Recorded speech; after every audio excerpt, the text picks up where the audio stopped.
The city plaza buzzed with energy as the CEO strode forward, phone pressed to his ear, his mind consumed by contracts, deadlines, and a meeting waiting just blocks away. His steps were quick, purposeful, the kind of walk that made people instinctively move aside. But then, in an instant, something small collided with him. Papers and his sleek leather folder slipped from his hand, scattering across the pavement. He blinked, startled, and looked down. A little girl, no older than 7, stood frozen in front of him. Her oversized backpack tugged at her shoulders, and she clutched the straps tightly as if it were a shield. Wide eyes stared up at him, and for a moment, the world seemed to stop.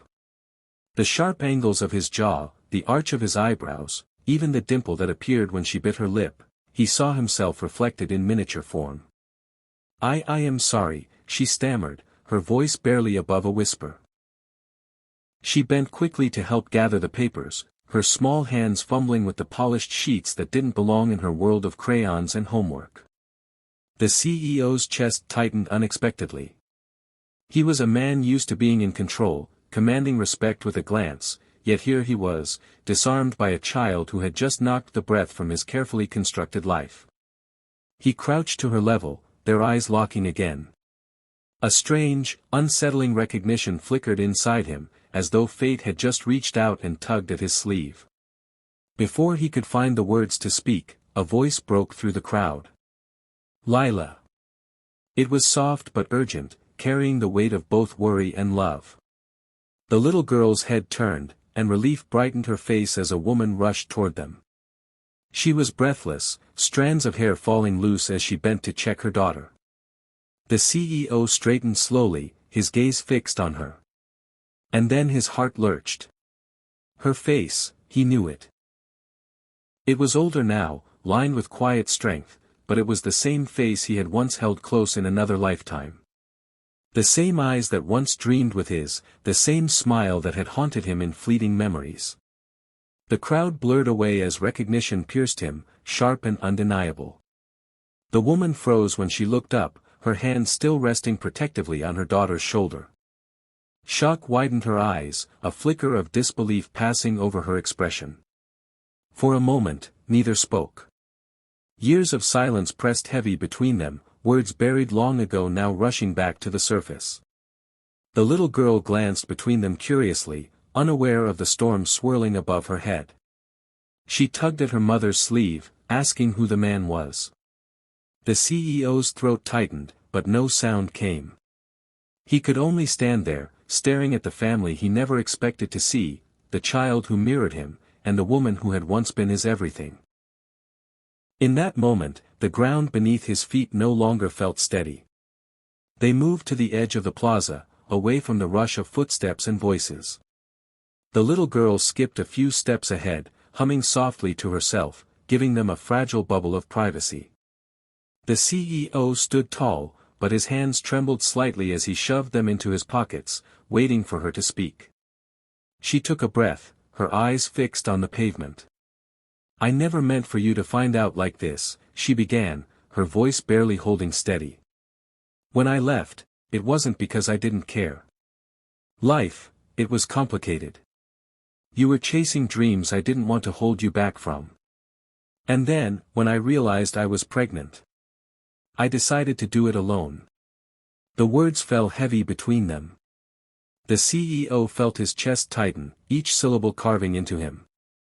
He had spent years building his empire, chasing success, believing the sacrifices were worth it. But standing here, looking at the woman who once knew his every flaw, and the child who shared his eyes, he realized what those sacrifices had cost. "You should have told me," he whispered, a raw edge in his voice. Tears glimmered in her eyes, but she stood firm. "Maybe. But I wanted her to grow up without feeling like she was someone's obligation. She's my joy, my strength. And I thought, maybe it was kinder this way." The CEO turned his gaze toward the little girl, who looked back with a smile so unguarded it broke something inside him. For the first time in years, he felt the weight of everything he had missed. The little girl skipped back toward them, holding a crumpled paper she had rescued from the ground earlier. She stretched it out toward the CEO with a shy grin. "You dropped this," she said, her small fingers brushing against his hand. Her eyes, his eyes, searched his face with innocent curiosity. "Will we see you again?" she asked, the words simple but piercing. The CEO felt his throat tighten. He glanced at her mother, who looked torn, her lips pressed into a thin line, bracing herself for disappointment. For years, she had carried everything alone, never asking, never expecting. He dropped down to one knee, leveling himself with the little girl. The sharpness of his tailored suit suddenly felt like armor he no longer needed. Up close, he could see the faint smudge of chocolate near her chin, the scrape on her knee, the way her ponytail leaned a little to the side. She was real. She was his. "I promise," he said softly, his voice breaking with emotion. "You'll see me again. I won't disappear." The girl's face lit up, and she threw her arms around his neck without hesitation. The embrace was warm, small, and yet more powerful than anything he had ever achieved in boardrooms or stock markets. The mother's eyes filled with tears, a mix of disbelief and relief as she watched the man she once knew crumble in the best possible way. In that instant, the CEO understood, success meant nothing if it wasn't shared with the people who mattered most. A few weeks later, the transformation was undeniable. The man once feared for his cold efficiency now stood in a school gym decorated with streamers and construction paper stars. Parents crowded the folding chairs, cheering for their children, but the loudest voice in the room belonged to the CEO. He was on his feet, clapping wildly as a small girl in a sparkly headband sang off-key into the microphone, her grin wide and fearless. Gone was the distant figure in tailored suits who walked past people without a glance. Here, he was just a father, crouched at the edge of the stage with a phone in hand, capturing every moment as though it were the most important meeting of his life. His daughter waved at him mid-song, and he waved back, grinning like a man who had finally found what he didn't even know he'd been searching for. Her mother watched from the side, her smile soft but steady. She had carried the weight of the years alone, but now she wasn't alone anymore. The CEO met her gaze across the room, and in that silent exchange, promises were reaffirmed, of presence, of effort, of love. As the applause roared and the little girl bounded into his arms, the CEO realized that the empire he had built with steel and glass meant little compared to this simple, fleeting moment of joy.